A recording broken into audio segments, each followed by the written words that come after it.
அனைவருக்கும் வணக்கம். இன்னைக்கு வீடியோவில் என்ன பார்க்க போகிறோம் அப்படின்னா, மாசி மாதம் அப்படின்னு சொன்னால் முதல்ல நமக்கு ஞாபகம் வர்றது சிவராத்திரியோ மயான கொள்ளையும் தான்.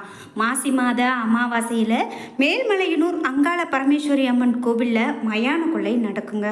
வருடம் இந்த மயான கொள்ளைக்கு பார்க்கறதுக்காக லட்சக்கணக்கான பக்தர்கள் இந்த மேல்மலையனூரில் குவிவாங்க.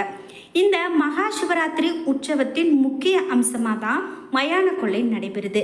மாசி அமாவாசை நாளில் அங்காளம்மன் கோவிலில் நடக்கும் இந்த மயான கொள்ளை நிகழ்ச்சி ரொம்பவே புகழ்பெற்றது. இதை காண்பதற்காக தமிழகத்தில் மட்டும் இல்லாமல் நிறைய பிற மாநிலங்களில் இருந்தும் கூட நிறைய மக்கள் வர்றதை நம்மளால் பார்க்க முடியும். அப்படிப்பட்ட இந்த மயான கொள்ளை அப்படின்னு பார்க்கும்போது கோப வடிவிலான அலங்கரிக்கப்பட்ட முறையில் முறம் ஒன்றில் அவல் பொறி கடலையோடு ஆட்டு நுரையீரல் ஒன்றையும் வாயில் வைத்தபடி ஊர்வலமாக மயான கொள்ளை விழா நடக்கும். மயான கொள்ளை விழா இடத்துக்கு அழைத்து வருவாங்க அங்காளம்மனை. இந்த அங்காளம்மனை சூழ்ந்து பூதகணங்கள் கருப்பு சேலை அணிந்து பூதங்கள் போல வேடம் தரித்து கூத்தாடியபடி ஊர்வலத்தில் கலந்துக்குவாங்க. அப்படி இந்த அங்காளம்மனுக்கும் அவருடைய பேய் பூதகணங்களுக்கும் பக்தர்கள் காணிக்கை செலுத்தி விழுந்து வணங்குவாங்க. இப்படி ரொம்பவே வித்தியாசமான முறையில் கோலாகலமாக இந்த மயான கொள்ளை அப்படிங்கிற திருவிழா நடக்கும். மயான கொள்ளை பற்றி தான் இந்த வீடியோவில் நிறைய சுவாரஸ்யமான தகவல்களை தெரிஞ்சுக்க போகிறோம். உங்களுக்கு மேல்மலையூர் அங்காளம்மன் பிடிக்கும் அப்படின்னா வீடியோக்கு ஒரு லைக் பண்ணிவிட்டு கீழே கமெண்ட் பாக்ஸில் மேல்மலையனூர் அங்காளம்மனுக்கு போற்றி என்ற வாசகத்தை பதிவிட்டுட்டு சிவபெருமான் பிடிக்கும் அப்படின்னாலும் வீடியோக்கு லைக் பண்ணிவிட்டு ஓம் நமச்சிவாய என்ற மந்திரத்தை பதிவிட்டுட்டு வீடியோவை தொடர்ந்து பாருங்கள். நீங்கள் இன்னும் உற்சாகம் டிவி சேனலை சப்ஸ்கிரைப் பண்ணாமல் இருந்தால் சப்ஸ்கிரைப் பண்ணிக்கோங்க. கூடவே இருக்க பெல்லைக்கான மறக்காமல் கிளிக் பண்ணிடுங்க. வாங்க வீடியோக்குள்ளே போகலாம். வணக்கம். ஸ்ரீ வாராகி அம்மன் ஜோதிட நிலையத்தில் நம்மளுடைய எல்லா பிரச்சனைகளுக்கும் தீர்வு சொல்லப்படுதுங்க. அதாவது உங்களுக்கு பணம் சம்பாத்தியத்தில் பிரச்சனை இவை எல்லாம் தீர்ப்பதற்கு ஒரு வழி கிடைச்சிருக்கு. அதாவது பவன் நம்பூதிரி என்ற ஜோதிடர் முழுமையாக நமக்கு அனைத்து பலன்களையும் சொல்கிறாரு. அவர் சொல்லக்கூடிய பலன்கள் கண்டிப்பாக நமக்கு வாழ்க்கையில் இருக்கக்கூடிய பிரச்சனைகளை தீர்க்கும் விதமாக இருக்குது. கணவன் மனைவி பிரச்சனை, காதல் பிரச்சனை, மாமியார் மருமகள் பிரச்சனை, விவாகரத்து பிரச்சனை, முக்கியமாக கடன் பிரச்சனை, ஜன விஷயம், மாயமந்திரம், இது போன்ற எல்லா பிரச்சனைகளுக்கும் அவரால் தீர்வு சொல்லப்படுகிறது. அனுபவசாலிகளாக நிறைய பேர் இந்த பிரச்சனைகளுக்கு தீர்வு சொல்லப்பட்டிருக்குன்னு சொல்கிறாங்க. அதே போல் உங்களுடைய பிரச்சனைகளும் தீரணும் அப்படின்னா ஸ்க்ரீனில் தெரிகிற இந்த நம்பருக்கு காண்டாக்ட் பண்ணுங்கள். நள்ளிரவு நேரத்தில் மயானத்தில் சூறையாடப்படக்கூடிய நிகழ்ச்சி நடக்கும். அதாவது அம்மனை நினைத்து வேண்டிக் கொள்ளும் பக்தர்கள் தங்களுடைய பிரார்த்தனைகள் நிறைவேறினா பழங்கள், காய்கள், மஞ்சள், கொழுக்கட்டை, கீரை, பிஸ்கெட், சாக்லேட், வளையல் அப்படின்னு பல பொருட்களை கொண்டு வரக்கூடிய பக்தர்கள் அதை மக்கள் கூட்டத்துக்கு நடுவில் வீசி இறைப்பாங்க. இந்த மக்கள் கூட்டத்துக்குள்ளே வீசி இறைக்கப்படக்கூடிய பொருள் அப்படிங்கிறது நிறைய பேர் வேண்டுதல்கள் நிறைவேறதுக்காக கூட கொடுப்பாங்க. இந்த வீசக்கூடிய பொருட்களை மக்கள் எடுப்பாங்க. இந்த நிகழ்ச்சியெல்லாம் நீங்கள் பார்த்துருக்குறீங்க அல்லது உங்களுடைய ஊர்கள்லையும் இந்த மயான கொள்ளை நடக்கும் நீங்கள் பார்த்துருக்கீங்க அப்படின்னா அதனுடைய சிறப்புகளை பற்றி கீழே கமெண்ட் பாக்ஸில் பதிவிடுங்க. மேல்மலையனூர் அங்காளம்மன் அப்படிங்கிறது தலைமையிடமாக இந்த மயான கொள்ளை நிகழ்ச்சி ரொம்ப சிறப்பாக நடக்கும். இதே போல் நிறைய ஊர்களில் மயான கொள்ளை அப்படிங்கிறது வருடம் சிறப்பாக நடக்கக்கூடியதை பார்க்க முடியும். குறிப்பிட்டு விவசாயம் செழிக்கும் அப்படின்னு இந்த மயான கொள்ளையோடு ஒரு தொடர்பு இருக்குது. அதாவது இப்படி இறைக்கப்படக்கூடிய பொருட்களை பக்தர்களும் விவசாயிகளும் போட்டி போட்டுட்டு எடுப்பாங்க. இறைக்கப்படும் பயிரை எடுக்கும் விவசாயிகள் தங்களுடைய நிலத்தில் பயிர் செய்யும் போது இந்த பயிரையும் சேர்த்து விதைப்பாங்களாம். அப்போது வழக்கத்தை விட அதிக அளவில் மகசூல் கிடைக்கும் அப்படின்னு சொல்கிறாங்க. இது அனுபவ ரீதியாக இன்றைக்கும் நடக்கக்கூடிய ஒரு ஆச்சரியம். இது மட்டும் இல்லாமல் மேல்மலையனூரில் மட்டும் இல்லாமல் அங்காளம்மன் குடிக்கொண்டு இருக்கக்கூடிய அனைத்து ஆலயங்களிலும் மயான கொள்ளை நடக்கும். தட்சனுடைய யாகத்தில் விழுந்த தாட்சாயினி ஆக்ரோஷ ரூபம் கொண்டு எழுந்த வடிவமே அங்காளம்மன். இந்த அங்காளம்மனை அடக்கி ஆட்கொள்ளக்கூடிய ஒரு முறை மட்டும் விடுத்து மயானத்தை சூறையாட சிவன் அனுமதித்தார் என்றும் ஒரு கதை சொல்லப்படுது. குறிப்பிட்டு மயான கொள்ளைக்கு அப்படின்னு ஒரு சுவாரஸ்யமான கதை இருக்குங்க. என்ன அப்படின்னா 5 தலைகளோடு விளங்கிய பிரம்மன் திலோத்தமை அப்படிங்கிற தேவ மங்கையினுடைய அழகுல மயங்கி அவளை துரத்தினாராம். திலோத்தமை கைலாயத்தில் அடைக்கலம் புகுந்தாளாம். பார்வதியின் வேண்டுகோளுக்கு இணங்க பிரம்மனின் ஆணவத்தை அழிக்க விஷ்ணுவின் ஆலோசனைப்படி பிரம்மனது ஒரு தலையை சிவபெருமான் வெட்டி எறிந்தாராம். ஆனால் அது மீண்டும் மீண்டும் முளைத்து வந்துக்கிட்டே இருந்துச்சான். அதை தன்னுடைய கையில் தாங்கி கொண்டாராம்.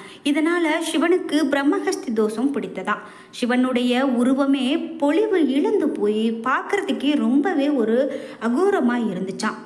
பிறகு சரஸ்வதி சாபம் கொடுத்தாங்க அப்படின்னு சொல்கிறாங்க. அதாவது பிரம்மனுடைய மனைவியான சரஸ்வதி சாபமிடவே சிவபெருமான் பிச்சை எடுக்கக்கூடிய கோலத்தையும் அன்னை பார்வதி அலங்கோல வடிவத்தையும் பெற்றாங்களாம். இதையடுத்து விஷ்ணு தன்னுடைய தங்கை பார்வதியிடம், கலங்காதே, நீ மலையரசன் பட்டணத்தில் பூங்காவனத்து புற்றில் பாம்பு வடிவில் இருக்கும்போது உனக்கு சாப விமோசனம் கிடைக்கும் என வழிகாட்டினாராம். அங்காள பரமேஸ்வரியாக அகோர உருவம் கொண்ட அன்னை பார்வதி நாடெல்லாம் அலைந்து திரிந்து திருவண்ணாமலை வந்து சேர்ந்தாங்களாம். பிறகு அன்னை புற்று வடிவம் எடுத்து மேல்மலையனூர் அரண்மனையில் இருக்கக்கூடிய பூங்காவனத்தில் 5 தலை நாகமாக வாழ்ந்து வந்தாங்களாம். பூங்காவனத்தில் பெரிய புற்று இருக்கிறத கண்டு மலையரசன் அதனை இடிக்க ஆள் அனுப்பினாராம். அந்த ஆட்கள் அனைவரையும் அன்னை புற்றுக்குள் மறைத்தாளாம். மீண்டும் ஆள் அனுப்ப அவர்களும் புற்றுக்குள்ள மறைந்தாங்களாம். இதை கண்டு அஞ்சிய மலையரசன் தன்னுடைய தவறை உணர்ந்து புற்றை வணங்கி நின்றபோது அன்னை காட்சி கொடுத்தாங்களாம். மேலும் அந்த நேரத்தில் மலையனூர் வந்த சிவனுடைய குரல் கேட்ட பார்வதி விஷ்ணுவை மனதில் நினைத்து தியானம் செய்தாங்களாம். விஷ்ணுவின் ஆலோசனைப்படி விநாயகப் பெருமானை காவல் நிற்க செய்து அன்னபூரணி மூலமாக சுவையான உணவை சமைத்து அதை 3 கவளமாக்கினாங்களாம். 2 கவளங்களை சிவனுடைய கையில் இருந்த கபாலத்திற்கு ஊட்ட அதனுடைய சுவையில மயங்கிய கபாலம் ஆசை தீர உன்றதாம். மேலும் 3வது கவளத்தை வேண்டுமென்றே கீழே தவறவிட சுவையில மயங்கிய கபாலம் தரையில இறங்கியதாம். இதற்காகவே காத்து கொண்டிருந்த அன்னை அங்காள பரமேஸ்வரி கபாலத்தை தன்னுடைய காலால நசுக்கி தரையில அழுத்தினாங்களாம். உடனே சிவபெருமானுடைய பிரம்மஹஸ்தி தோஷம் நீங்கி சுயநிலையை அடைந்ததாம். இந்த ஐதீகத்தை நினைவுபடுத்தும் வகையிலேயே மாசி மாத சிவராத்திரிக்கு மறுநாள் அனைத்து ஊர் மயானங்களிலும் மயான கொள்ளை உற்சவம் நடத்தப்படுது. தோஷ நிவர்த்தி ஸ்ரீ அங்காள பரமேஸ்வரி பிரம்மனுடைய தலையை தன்னுடைய காலால மிதித்து சிவனை பிரம்மஹஸ்தி தோஷத்தில் இருந்து விடுவிக்கிறாங்க. இதனால ஸ்ரீ அங்காள பரமேஸ்வரி உக்ரம் அடைகிறாள். எனவே அம்மனை சாந்திப்படுத்தவே அமாவாசை நாளில் அம்மனை ஊஞ்சலில் அமர வைத்து தாலாட்டு பாடல்கள் பாடி அம்மனை சாந்திப்படுத்துகிறாங்க. அன்றைக்கு அம்மனை காண வரக்கூடிய பக்தர்களுக்கு அம்மன் அருள் பரிபூர்ணமாக கிடைப்பதாக நம்பப்படுது. மேல்மலையனூர் அங்காள அம்மன் அப்படின்னு பார்க்கும்போது காசி அன்னபூரணி அங்காள அம்மன் அம்சம்தான். மேல்மலையனூரில் உற்சவ தேவியும் இந்த அன்னபூரணி தான். அங்கத்தில் கோர ரூபமாக இருப்பதால் அங்காள பரமேஸ்வரி என்று இந்த அன்னை அழைக்கப்பட்டாங்க. சிவபெருமானுடைய கரத்தில் இருந்த கபாலத்தை அடித்து நொறுக்கி ஆவேச நடனமிட்ட இடம்தான் மேல்மலையனூர் அப்படின்னு சொல்லப்படுது. தமிழகம் முழுவதும் மயான கொள்ளை விழா ரொம்ப சிறப்பாக நடந்தாலும் கூட மேல்மலையனூரில் மிகவும் சிறப்பான முறையில் விசேஷமாக கொண்டாடப்படுதுங்க. அங்காள பரமேஸ்வரி அம்மன் மேல் இருக்கக்கூடிய பக்தியால் பிற மாநிலங்களில் இருந்து கூட இந்த மேல்மலையனூர் கோவிலுக்கு ஆயிரக்கணக்கான பக்தர்கள் இந்த மயான கொள்ளை திருவிழாவை காண்பதற்காக வருவது வழக்கம். ஊரே அன்றைக்கு திருவிழா கோலமாக இருக்கும் அப்படின்னு சொன்னால் அது மிகையாகாது. மாசி அமாவாசை அன்னைக்கு அம்பிகை தன்னுடைய முழு சக்தியோடு வெற்றியிருப்பாங்க. அன்னை மேல்மலையனூர் சென்று அவளை தரிசிக்கிறவங்க நன்மைகள் நடக்கும் அப்படிங்கிற நம்பிக்கையோடு செயல்படுவாங்க. இது மட்டும் இல்லாமல் செய்வினை தோஷம் இருந்தால் கூட அது முற்றிலுமாக நீங்கி போகும் என்று சொல்லலாம். தமிழகம் எங்கும் இருக்கக்கூடிய அங்காள பரமேஸ்வரி அம்மனுக்கு ஆலயங்கள் நிறைய இருக்குதுங்க.